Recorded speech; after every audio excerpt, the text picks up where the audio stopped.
I generated it. I operated it. And I destroyed it.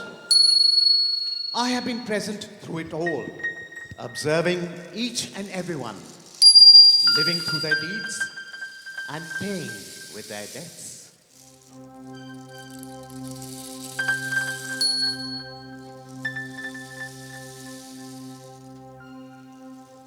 This war, too, was finally over.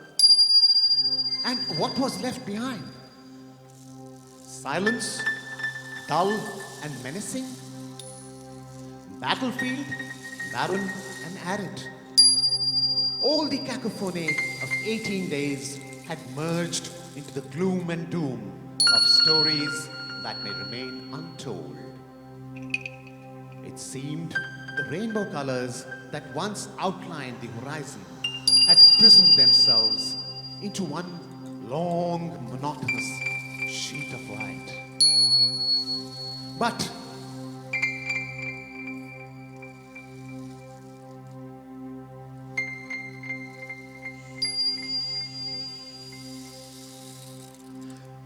strangely, inside her, the screams were still shrill and piercing. Blood, cold and curdling. She was still caged in thoughts that kept gushing in and out. From past to present, they were oscillating, all pensive and sad. She seemed to me like a restless caterpillar crawling around. I know it'll harden into a puma, retreat into a cocoon, and finally emerge as a beautiful butterfly. But until then, I, Krishna, will have to wait and watch the cycle complete itself. Time will bring her back to me.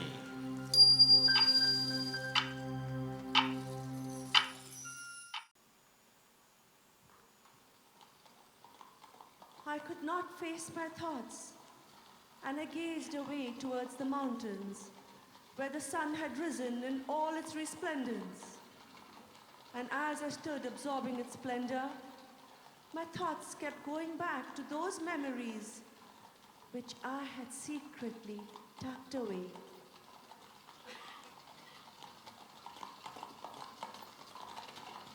I looked afar and heard the sounds of a chariot approaching. But no, it just whizzed past me, leaving behind nothing but dust and mockery in the air. I thought I saw Karn's chariot and Krushali, Karn's wife, standing beside him. Karn, in all his grace and grandeur, was riding away with his wife into the mountains, looking into her eyes as though the destination was not important. Their journey together was.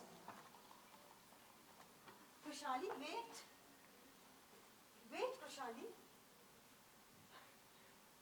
You know your husband had to die the way he did because Arjun had no choice.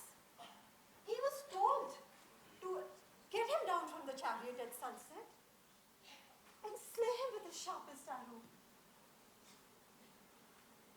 Yes. Arjun's chariot had the Almighty, and yet Karn would bring it down not once, but many times over. He could have easily killed all your husbands, but he restrained, as he had promises to keep. Promises? Arjun was the best warrior, a skillful archer. He was Guru Dron's favorite student. Of course Arjun was. Guru Dron, who refused to teach Karn, who selfishly asked for Eklavya's thumb. But Karn found a learned man, Guru Parashram. Anjali, you refused Karn for Arjun, who didn't even fight for his love. We all know he wanted to cheerfully philander his way around, marry again, garnering political support. Oh, Draupadi, You were just but one of his conquests. No, no. Arjun was in love with me. He came to the Swayamvar only to win the contest and marry me. It was not a political alliance. But so did Karn. You did not appreciate the sincerity and the purity of his love. You looked down upon him, all for his low birth. He was of a lower caste, a Surputru.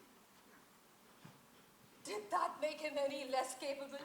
Shouldn't we be judged fairly on our capabilities?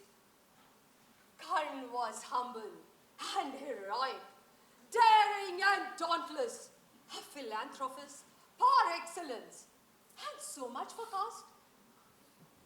What did your upper caste Arjun do? Shall we draw comparisons? But Karn did not support me in my gravest hour. He was at the Sabha. He was Duryodhan's best friend. He could have stopped Duryodhan, but he knew what was happening was absolute adharma. He would have. He was ready to break his allegiance with Duryodhan. He always said, my hand was on my sword, and if Panchali looked at me even once to ask for help, I would have. But you gave him the same contemptuous glance. You were too arrogant to ask for help. No, I was begging for help all the time, but nobody paid heed. This God of Sabha was full of cowards who just sat there with their heads down and their swords in their sheaths. I remember that night when he had returned from the Sabha, how he had sobbed and sobbed, how he regretted letting all that happen. That one cloud cast a permanent shadow on his otherwise impeccable, radiant persona. He knew there will never be any redemption for him until he lived. But he swore, when time came, he would definitely do his bit to restore your lost honor. Restore my lost honor. He's the one who egged on Dushasan, instigated him. And he watched my honor be pulled away till the end. Draupadi, do you know you were offered to him by Ma Kunti? What? Yes, right here in this Sabha. When she finally came and admitted to him about his royal lineage of being her firstborn, she said, not only will you get the Hastinapur throne, you will also get the jewel that will come along with it, the everlasting enchantress, Panchali, Draupadi. Ma Kunti? Really?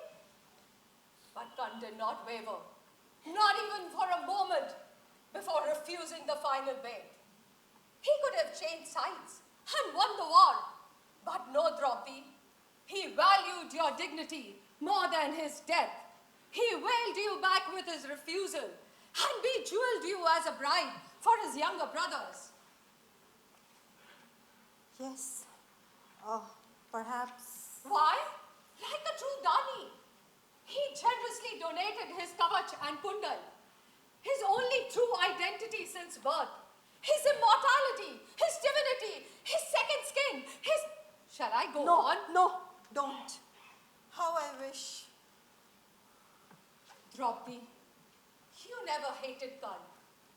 In fact, you hated yourself for loving him, for all his virtues that you sought in your husband Arjun.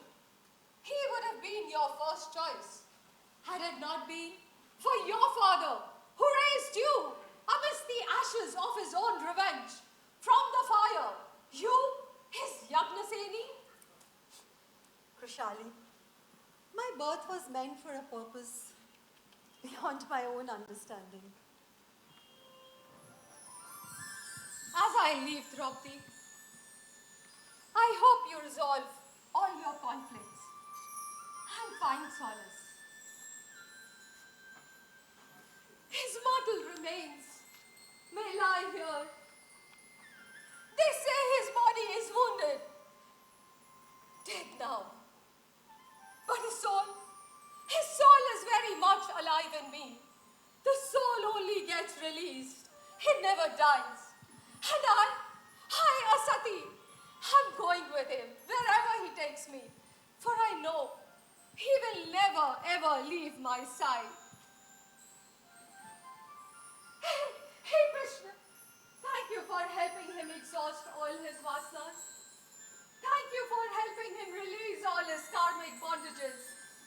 We now come as pure souls to merge into you in Shunya.